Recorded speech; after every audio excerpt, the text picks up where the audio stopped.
Hey guys, welcome to Action Reaction. So this is a dead battle that was just released like yesterday, and it's between Deku versus Asta, and these characters are pretty awesome, you know. One is a very positive, hopeful character, and the other one is super dark. This character, the dark character, is magical, but the hopeful character is basically superpowers like Superman. And what happens in the end is one character dies so horribly you can't even, like, it's so horrible the way he dies. I don't want to spoil it. I keep spoiling it in every intro, but I don't want to spoil it. So I hope you guys enjoy it, okay? And a lot of people have been reacting to this because it's a recent death battle. So let's just get into the reactions, okay? Let's go. Another death battle. I could have fun with them fighting a number of times. I'm kind of addicted to it now. Deku, My Hero Academia's super student, straight out of UA High. Asta, the anti-magical ass kicker from Black Clover. By the way, more prejudicing gifts like your peers, nothing stops you from achieving your dream. As long as you're a fictional character in a fantasy world. I mean, as long as you've got your friends by your side, you'll pack a hell of a punch. He's whizzing on a boomstick. And it's our job to analyze their weapons, armor, and skills. Death battle. Izuku Midoriya wanted only one thing from life: to be a beacon of hope, just like his idol, the #1 ranked superhero in Japan. Too bad he was born a freak with no powers. You heard right. This is like a reverse X-Men thing where 80% of the population gets red superpowers, or quirks as they're called, while the remaining fifth are stuck as basic bitches, or as his spiky-haired bully Bakugo called him, Deku. That's a pun on the Japanese word dekunobu, meaning good for nothing. Persevering despite his basic bitchiness, Midoriya got the chance to prove his quirkless heroic mettle against this giant sludge monster, much to the surprise of one particular almighty onlooker. His body secretly decaying from a horrific injury, All Might needed to find the one who would inherit his all-powerful quirk. And All Might didn't want just anybody. The hero world was filled with glory seekers in it for fame and money. All Might wanted someone whose body moved on its own to save someone. He saw exactly that in young Midoriya, and gave him one of the most powerful quirks in the world. One for all. That was the problem. Even after bulking up from lad to Chad, the recoil from even one punch would shatter all the bones in his arm. So he trained to be able to handle his gift at the superhero school of his dreams, UA High. And the way that he decided to own the name used as a cudgel against him for so many years. Turns out, Deku can also be an abbreviation for Dekiru, someone who can do anything. Exactly the opposite of Dekunobu. One for All allows Deku to release absolutely absurd amounts of strength from different parts of his body, with superheroes named after U.S. cities and states. Deku still can't access all of his power safely. Using 100% will quickly destroy his body, which is why he learned to distribute his strength evenly across his body, a technique known as full cowl. This lets him increase his speed and durability as well, making him more all-rounder, and shifting focus to his own interpretation of One for All inspired by his pal Ida, shoot style. Where he pulls out a Glock and blows your brains out! Okay, not really, but in keeping with One for All's rabbit theme, he trades All Might's signature punches for kicks. He's probably my version better. Have you ever seen Rabbit vs. Gun? I have. I know how it plays out. Considering the much higher muscle mass of a human's legs, shoot style allowed Deku to output even more power while giving his arms a break. A break from a break. And despite being a classic melee build, Deku can fight at range by punching powerful gusts of air and even precisely aim on with specially designed gloves. Deku has an encyclopedic knowledge of quirks and is always analyzing their strengths and weaknesses, even if it does sound a little dumb. Despite only barely getting accepted in the first place, Deku quickly became one of Class 1A's most dependable fighters. Because, yeah, somehow these students are constantly getting drafted into literal wars against murderous supervillains. Midoriya's successes in battle against ruthless criminals like Stain, Muscular, and Overhaul came much to his old bully's chagrin. Where Bakugo was a child prodigy, he now found himself overshadowed by his hard-working rival, and the two would use their mutual respect and animosity to motivate each other to get stronger. Classic frenemies. They're only solving their problems by pounding the living tar out of each other. Luckily for him, Deku soon learned that living tar pounding wasn't the only thing he could do. Turns out, One for All did not originate with All Might. It had been passed down 8 times until it arrived at Deku, with each inheritance also carrying the previous user's natural quirk as well. Like Black Whip, which lets him manifest crazy long and strong energy tendrils to tie enemies up and swing around the city, or shoot one out of his mouth, just like our girl Fruppy. And Danger Sense, which gives him a minor reactive precognition. AKA, he's Spider-Man! Not even a reach, the mangaka is like the biggest Spidey fan ever. He can also produce a smoke screen to mask his presence, float in midair, or store kinetic energy over time with Fog. Like I said, in these videos, like that. By storing up enough, he can even match All Might's max power without any recoils and boosts strong enough to change the weather and create city block-sized tornadoes with a single punch. And he's even stronger with his newest quirk, Gear Shift, which allows him to increase the speed of an object anytime he touches it. In conjunction with the power of All for One, he can use this to warp reality itself. Deku can go toe-to-toe with arch-villains like Shigaraki, who's fast enough to react to and catch laser beams with his bare hands. Nothing could prepare him for All Might's arch-enemies, the shadowy leader of the League of Villains, All for One. All Might only ever showed his young people kindness and support, but that couldn't change the absolute pressure that he felt at every moment. Even classically trained dickhead Bakugo came to help his teammate out when he needed it, like when they teamed up to share One for All and punch an island-sized hole in the clouds 24 miles high. Just goes to show that even One for All isn't a one-man army. Deku's true strength comes from his teamwork between himself and his friends. And with their help, Deku will surely become that beacon of hope he dreamt about as a child. One hero for all mankind. Magic! You know it, you love it, and in the world of Black Clover, it doesn't come from a box you bought at a tacky West Hollywood costume shop. Everyone's got it. Mana is the source of all magic, a supernatural energy found in the air and in living beings, except living beings whose names are Asta. Not only was the young Asta an orphan abandoned by his mother at church as a baby, he was born with a mutation that prevents him from having any mana to speak of. Well, neither do I, and you don't hear me crying about it. Yes, you do, all of the time. But Asta had a dream. Despite his lack of magic, he and his best friend Yuno promised each other one of them would rise to the throne of the greatest military position in the land. The Wizard King. Wizard King? Really, guys? Sometimes they call it Magic Emperor, but we all know what they mean. So he dedicated himself to getting swole as all hell. In a world of nerds, he would be its lone jock god, shoving every last wizard into a locker until they crowned him king. But huge, frightening pectorals on a tiny, screaming goblin child weren't enough on its own. He needed something powerful enough to shut down his opponent's magic. He needed the 5-leafed Clover Grimoire. Essentially a book of spells, a grimoire will choose its user and float beside their wielder at all times. And Asta was lucky enough to receive the Uno Reverse card of Grimoire. The 5-leaf Clover can harness the power of anti-magic, which will literally nullify the effects of other magic spells. Almost like Wizard Kryptonite. Let the locker stuffing commence! Get nerds! It wasn't long before Asta was accepted into one of the 9 squads of Clover Kingdom's Magic Knights, the Black Wolves, filled with lazy drunkards, antisocial otakus, and literal sociopaths. My kind of people!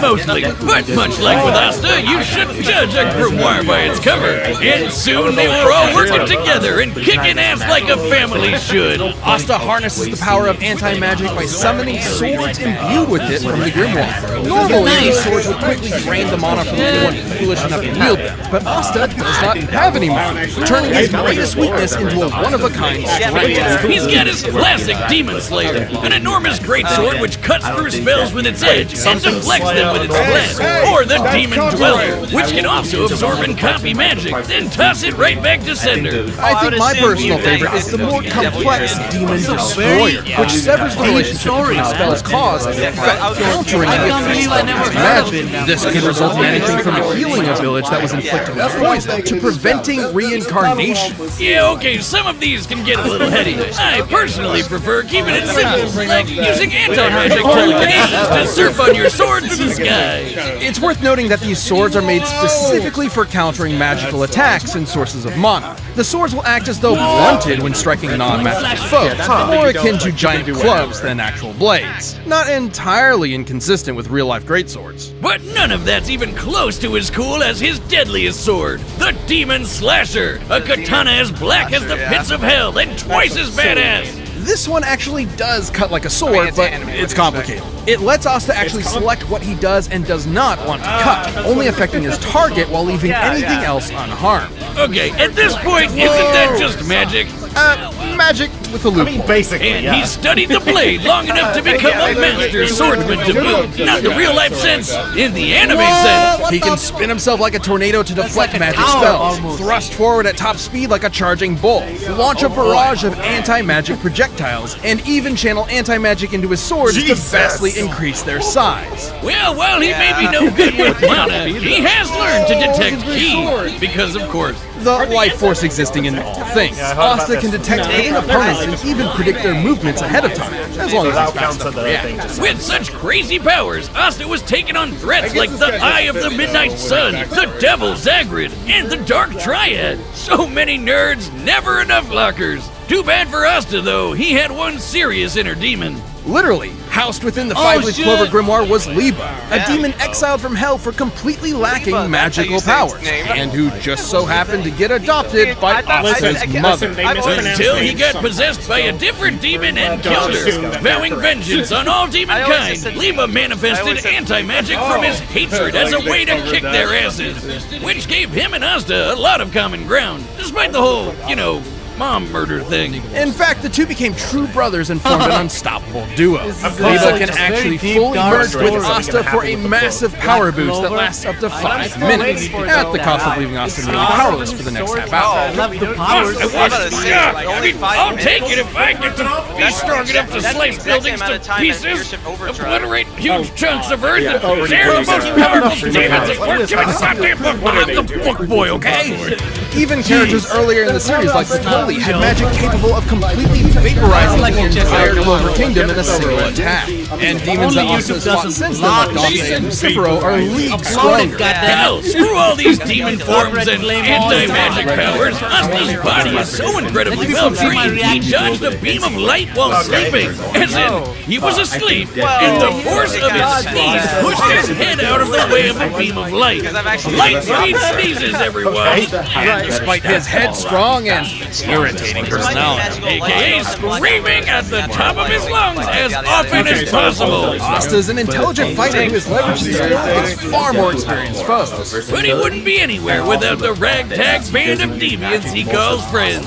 With them at his side, there's no way he won't climb the ranks to take the Wizard King's throne, especially with Yuno pushing them both to get stronger. Unlike other classic shonen rivalries, this one isn't tainted by antagonists. They truly want what's best for you, even if they're competing for the same throne. Yuno's gonna need all the luck he can get, because even if Asta never gets mana of his own, his true magic is never given up.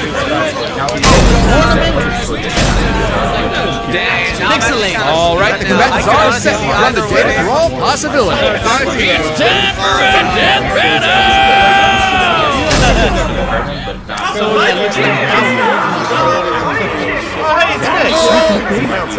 Things going on. I'm gonna have to rely more than just my power to take me down. I'm really curious who's voicing that.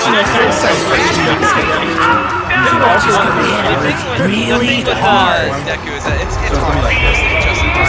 Sounds like something. Well, so Dicey Storm's gonna be Aquaman in the background. Oh shit! It's that. Man, this guy can give even Luck a run for his money. I really like the song in the background.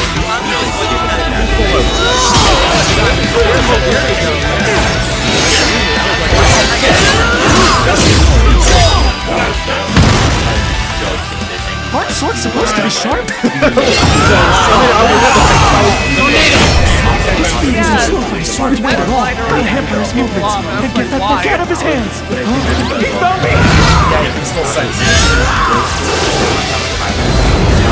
That's a cool idea. Oh, he's pulled a sword! He had the one in his mouth. It's my turn! I had a doubt. Anti-magic is not gonna work on superpowers. Right? That's the thing. Magic can work right here! I can't beat a guy like this! Detroit Smash!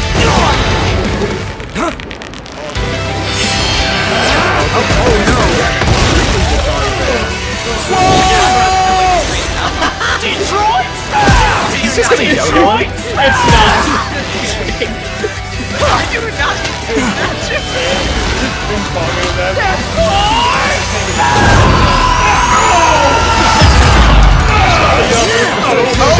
Alright, there's your actual story.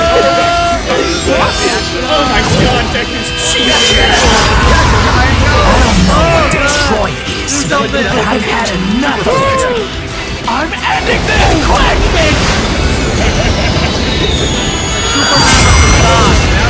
Hit me with all you've got, because I'm never going down!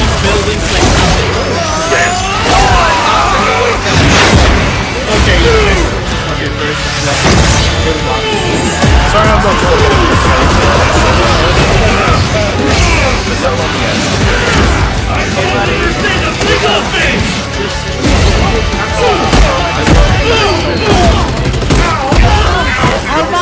no use not going all out anymore. I just gotta hit him really hard! You wanted my back! Here it is! 1,000,000%!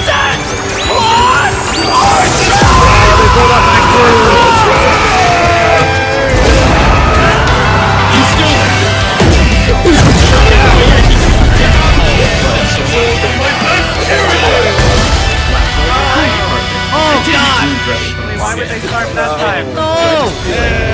You're not big, man. Come on.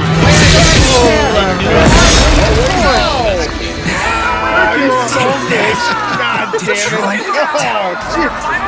I'm gonna say, oh, now I'm gonna Mashup on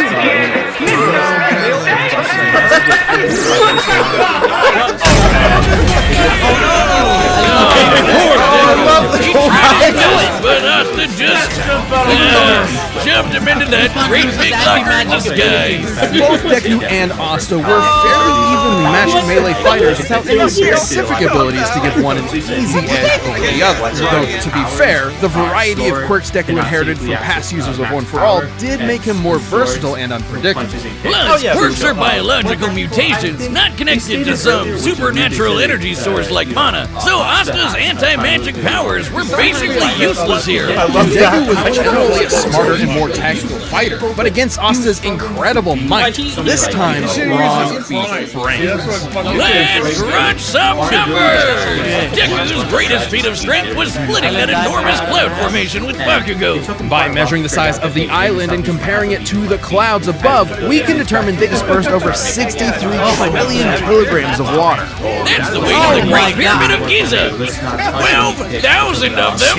And required an energy of nearly 80 teratons of TNT per punch. Let's compare that to Asta, but Toli's spell was going to be strong enough to vaporize a country the size of the Clover Kingdom. We can use this map from the manga to estimate the size of Clover Kingdom to be about 500 kilometers in diameter, about half the length of Great Britain. Vaporizing a country of that size would require an energy of over 480 teratons of TNT, over 6 times greater than Deku's punch. While Asta uses anti-magic, it isn't an automatic counter. It needs to be comparable in strength to the spell it's combating. And Asta's gotten way stronger since. Asta was also quicker. Sure, scaling to Shigaraki would give Deku roughly light speed reaction time. But Asta could dodge light in his sleep, and that's his base form, even before transforming with Liba to get way faster. And since Deku and Asta's precognitive abilities more or less matched each other, it was only a matter of time before Asta simply overwhelmed him. Especially since Deku has struggled in the past against faster opponents. Sure, Deku was smarter, but if he literally didn't have enough time to come up with a plan of attack before getting hammered, his brains were wasted. Deku's tactical brilliance and harem-scarum tenacity definitely gave his opponent a run for his money, but Asta's raw power, blinding speed, and deadlier weaponry spelled the end for All Might's pupil. Deku gave it his all, and I wish he had won. Hasta la vista. The winner is Asta. Okay, Hey, if you want more Death Metal ASAP, What's the finale? a membership. You'll get exclusive emotes, badges, live chat, live streams, and a bunch of behind-the-scenes stuff. Just click that join button. Awesome. Next time, what is it? Next time,